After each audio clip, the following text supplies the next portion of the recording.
vous souhaitez faire réparer votre appareil, vous avez simplement à vous rendre sur notre site internet en cliquant sur le lien sous la vidéo et cliquer sur le bouton Commencer afin de créer votre compte. Une fois votre compte et mot de passe créés, vous avez simplement à cliquer sur Ajouter pour suivre les étapes et envoyer votre appareil.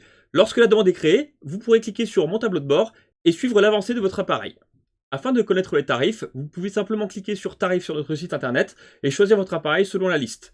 Attention, pour les PC portables, le devis est facturé 35 € hors marque Apple qui reste gratuite et nous ne pouvons pas vous donner de tarifs ou d'ordre de prix de réparation sans malheureusement voir votre appareil en magasin. Salut à tous, aujourd'hui on s'occupe d'un petit PC portable Asus qui fait un truc assez rigolo. Bon, c'est classique, on le voit de temps en temps, mais j'ai jamais, je crois, fait trop de vidéos là-dessus.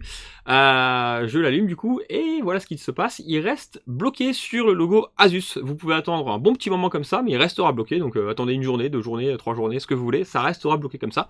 Souvent quand ça fait ça, c'est parce que le BIOS est corrompu. Donc la seule solution, bien, c'est de revoir le BIOS. Donc on va s'occuper de ça, et on va voir un peu ce qui se passe.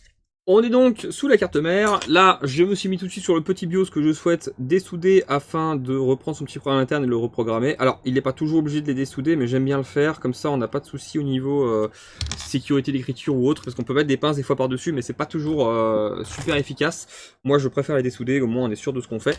Alors, c'est parti, je le retire rapidement, et puis on va pouvoir regarder un petit peu si le système est corrompu, enfin ce qui ne va pas.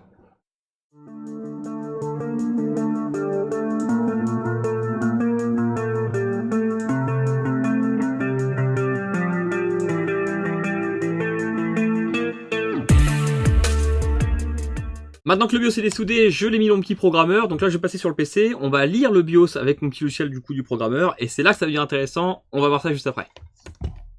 Voilà, j'ai donc fini de lire le BIOS. Tout le programme est là finalement. Donc je vais pouvoir l'enregistrer et on va pouvoir utiliser le petit logiciel afin de pouvoir le réparer. Nous voici donc sur le petit logiciel qui me permet de travailler pas mal les BIOS. Donc là, en l'occurrence, je vais surtout essayer de décorrompre mon BIOS d'origine. Donc je vais dans BIOS Extractor, Main Extractor, Asus du coup. Et là, je vais choisir ici mon BIOS d'origine, donc qui est défectueux, donc je vais aller dans le desktop, là où je l'ai enregistré, c'était celui-ci, hop.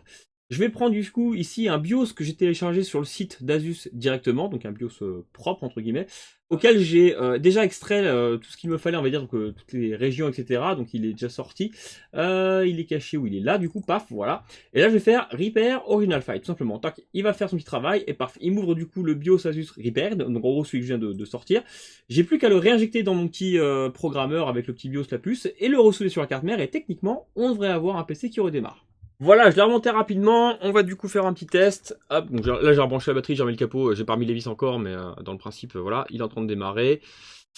Donc là j'ai le logo Asus, mais c'est parfaitement normal, pour le coup c'est logique. Voilà, on a la petite roulette qui tourne, si je peux dire ça comme ça.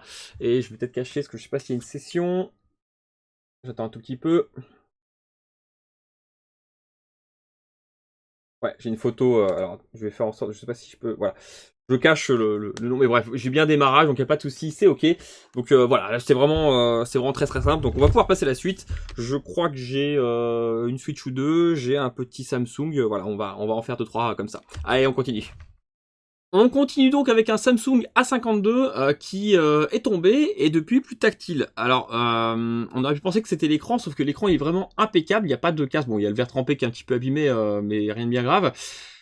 Et je me méfie parce que souvent, alors ça peut être l'écran effectivement au niveau du tactile qui a cassé, c'est possible, mais sur ces modèles-là, j'ai déjà eu des cas classiques et sur les A40 et A40, A50, voilà, je crois que c'est les seuls en général où j'ai eu le cas.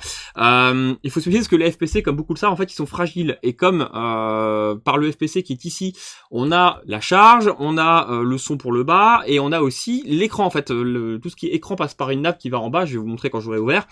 Et du coup, tactile aussi. Donc du coup, il est possible que ce soit au niveau du FPC, que ce soit déconnecté à cause du socle, soit arraché. C'est souvent arraché en général. Donc on va voir si c'est ça. Bon, on change le FPC et puis ça devrait partir. Alors on essaie ça, je l'ouvre, je le démonte et on voit. Voilà, je suis donc au niveau du connecteur sur la carte mère. Donc comme je disais, on a un très très gros connecteur avec une grosse nappe en fait et qui finit en bas par se couper en deux parties, si je peux dire ça comme ça. La partie charge et la partie écran. Et ensuite ça va en dessous, etc., etc. Donc là vraiment on a tout. On a le tactile, l'écran qui passe. Bon, je vais débrancher la batterie. On va débrancher du coup cette petite nappe assez délicatement pour voir si on n'a pas un problème de pâte arrachée ou quoi que ce soit. J'aime bien vérifier, je vais essayer de zoomer fort pour vous, voilà. J'aime bien vérifier les patounes comme ça.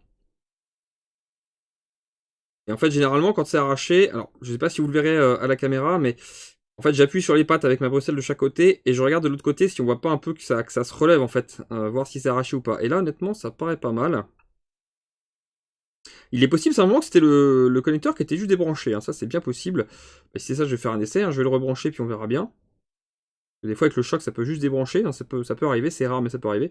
Il a l'air en bon état ce petit connecteur FPC, donc avec un petit peu de chance, je vais le rebrancher. Si c'est que ça, ce serait une réparation plus que simple, on va dire. Ce serait même pas vraiment une réparation, ce serait plus un service à ce moment-là. Je l'allume, on va voir si j'ai du coup le tactile qui revient. Je vais repasser en mode écran complet. On va voir. Ça peut être simplement débranché, hein. Des fois, ces petites bricoles, ça c'est des trucs qu'on a tous les jours, hein. C'est des trucs vraiment très simples. Alors souvent le FPC vraiment il s'abîme, mais là il a vraiment l'air propre. Donc des fois c'était juste que le choc a fait que ça s'est un peu débranché. Ça peut arriver aussi. On va voir. Je le démarre, il est en train de charger et on va voir si j'ai de la chance et que j'ai un tactile. Avec un peu de chance, ce serait que ça.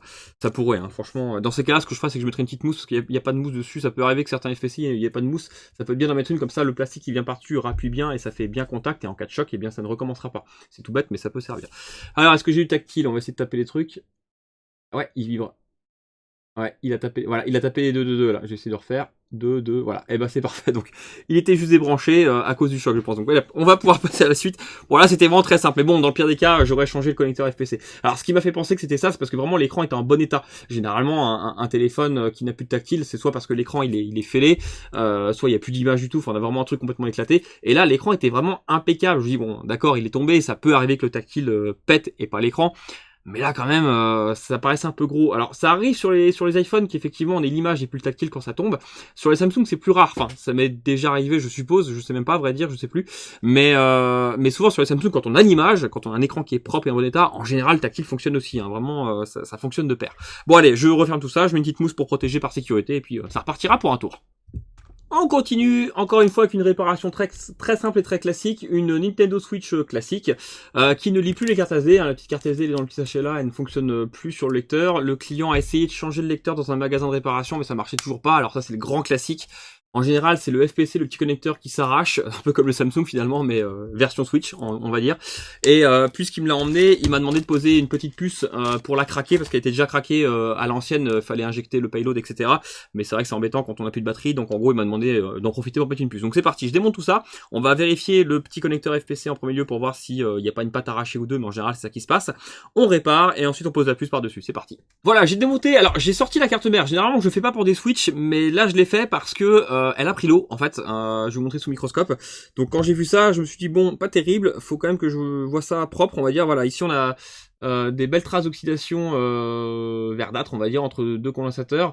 Le connecteur FPC du coup du lecteur de carte SD, bah, je comprends pourquoi il fonctionne pas, hein, il est pas beau du tout. Alors je sais pas, c'est bizarre parce que il y a de l'oxydation, mais on dirait du verre comme si c'était de la pâte UV. Alors je sais pas trop, c'est bizarre, ou alors ça a été bricolé, j'en sais rien, mais en tout cas il y a eu de l'oxydation partout, ça c'est sûr et certain.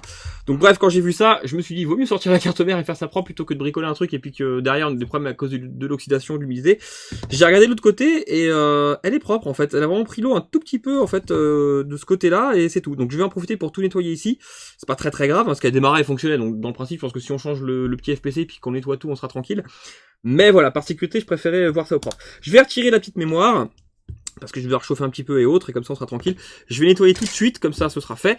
Et puis ensuite on va réparer du coup le petit connecteur FPC ainsi que le reste. Mais là, ce qui m'inquiétait vraiment, c'était vraiment les deux petits condensateurs ici qui étaient très oxydés. Je préfère vraiment nettoyer pour être sûr qu'il n'y ait pas de soucis dans une semaine ou deux. On va dire que ça reparte pour un tour définitivement, si je peux dire ça comme ça. Tant que ça reprend pas l'eau, on va dire. Alors voilà, je nettoie un petit peu tout ça, toute la zone. C'était pas très grave, hein, mais voilà, ça avait un petit peu pris l'eau, on va dire. Donc vaut mieux revoir ça pour être sûr que ça reparte pour un tour définitivement. Allez, hop, on nettoie. Ça me paraît pas trop mal.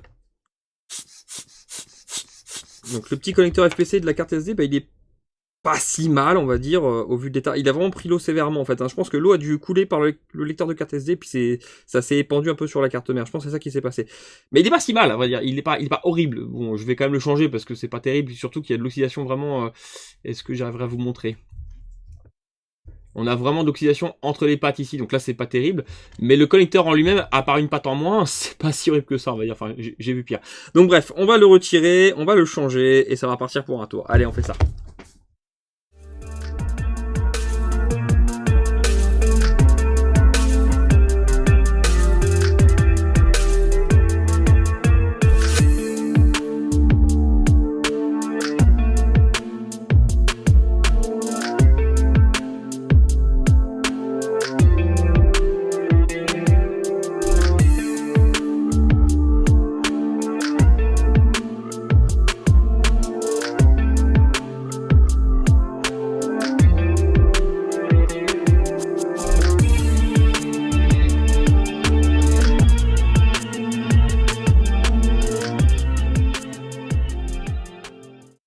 Voilà, donc maintenant que j'ai refait toute la partie abîmée, on va dire, sur la carte mère du client, je vais piquer un FPC sur une carte mère à moi pour pièce, et j'aurai plus qu'à remettre le nouveau FPC.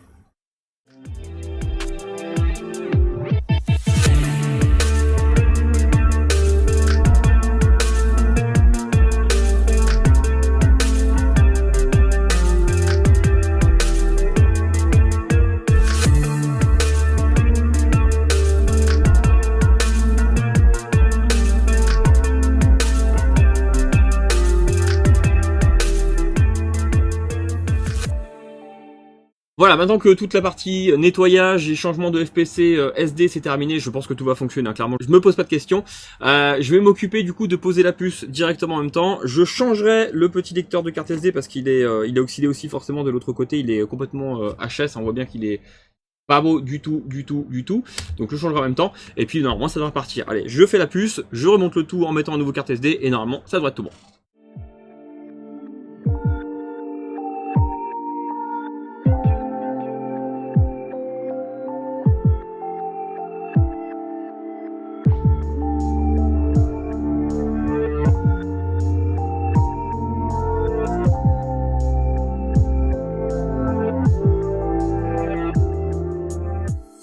Voilà, c'est tout bon, j'ai remonté rapidement la console, donc on voit forcément la petite mémoire maintenant qui est sur la puce de crack hein, pour passer en custom firmware.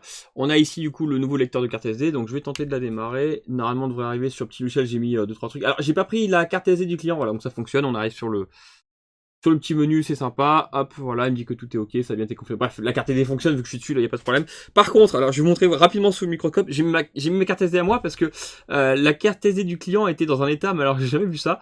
Elle a été coupée en fait sur la largeur et du coup elle est complètement éclatée. Il y a des pistes qui sont coupées au niveau de la carte en elle-même, donc forcément elle peut plus fonctionner du tout. Donc bref, bizarre. Bon, on passe à la suite. On continue avec une Switch Lite qui est arrivée déjà démontée. Le client m'a déposé ça déjà démonté, voilà, dans une boîte et enfin j'ai toutes les pièces, tout va bien. Donc il m'a dit qu'elle ne chargeait plus et qu'elle ne s'allumait plus. Donc il m'a dit qu'il y avait une puce qui chauffait fort. Donc on va tester rapidement. On est pas ensemble. Il me parlait de la puce M92. Donc je vais rapidement me mettre sous le microscope. On va faire un petit test et on va voir ce qui se passe. Hop. Donc la petite puce M92 est juste ici. Elle est peut-être un petit peu sale, mais c'est pas très grave. Je prends mon petit multimètre, je teste rapidement. Donc moi ce que je vais faire, c'est faire un petit tour des condensateurs, hein, histoire de voir s'il n'y a pas de court-circuit ou quoi, parce que c'est souvent un truc qui arrive sur cette puce-là. Ah oui, alors je précise que j'ai des 15 volts, au cas où, ça peut servir. C'est pour ça que je fais ça, parce que sinon je me serais mis tout de suite sur autre chose. Mais là du coup j'ai bien les 15 volts, donc... Ah, ça c'est pas bon si j'ai un court-circuit là, donc d'accord. Et il me reste lui. Aïe, là j'aime pas. En général, quand j'ai ces condensateurs là en court-circuit précisément, alors surtout celui-ci là, je le connais malheureusement trop bien, on va dire. Et lui ça va, mais il y en a un qui me plaît pas là. Un là qui me plaît pas et un qui me plaît pas là. Généralement, c'est pas bon signe, c'est qu'on a le processeur qui est HS. Et si c'est ça, c'est pas réparable. Je vais rapidement passer sous la caméra thermique, je vais voir. On est donc sous la caméra thermique, j'ai enlevé le petit shield du processeur, je vais brancher la carte mère tout de suite. Eh ouais, c'est ce que je pensais. Alors il y a une toute petite lueur extrêmement fine, mais elle est là. Je vais essayer de bien vous remettre dessus. Je vais peaufiner un peu la caméra thermique pour que vous puissiez mieux voir. Mais j'ai pas aimé du tout ce que j'ai vu. Et je pense que ça confirme. Je rebranche. Hop, je vais la mettre en place correctement. Voilà, je rebranche. Ouais. Ah oui, on a une belle lueur qui se fait sous, voilà, sur le die en fait au bord. Et donc généralement quand ça fait ça, c'est parce que le processeur il est claqué. Donc celle-ci ne sera pas réparable. Ouais, on voit vraiment la belle lueur là dans le CPU, dans le die, au bord du die. Ici là, paf. Donc ouais, bon celle-ci est non réparable. C'est rare, mais ça peut arriver malheureusement. Voilà, on finit sur une petite défaite pour celle-ci. Bon après là, on peut rien faire. Hein. Quand c'est le processeur, c'est le processeur. C'est rare que ça pète sur les Switch, mais ça arrive. Et là, pas de chance pour le client parce que il a pas touché à sa carte mère. Il a démonté pour faire des tests, mais dans le principe, la carte mère, aucun composant n'avait été touché. Donc voilà, quand c'est comme ça, c'est pas drôle, mais ça peut arriver malheureusement. Donc là, il y a rien à faire. Enfin, à vrai dire, on pourrait changer le processeur en prenant sur une carte mère qui aurait, je sais pas, été cassée ou oxydée ou quoi. Mais c'est beaucoup de boulot. Il faut aussi mettre la mémoire avec. Pour une light, ça vaut pas le coup en fait. Hein, donc voilà. Voilà, bon, et bien c'est tout pour aujourd'hui, ça aurait été un petit workflow, hein, c'est déjà ça de gagner, là on est samedi soir, il est 6h10, je vais ranger un peu mon bazar, je vais peut-être faire encore une bricole ou deux, mais pour le coup je pense que je vais arrêter là pour les vidéos. J'essaierai d'en faire d'autres des vidéos, là j'ai essayé de prendre pas mal de temps pour en faire, j'ai fait un peu de stock, comme ça je l'aurai pour les prochains mois, semaines, on verra. Mais au moins voilà, j'ai pu faire un peu de vidéos, donc ça fait du bien de s'y remettre un petit peu. Allez, à la prochaine!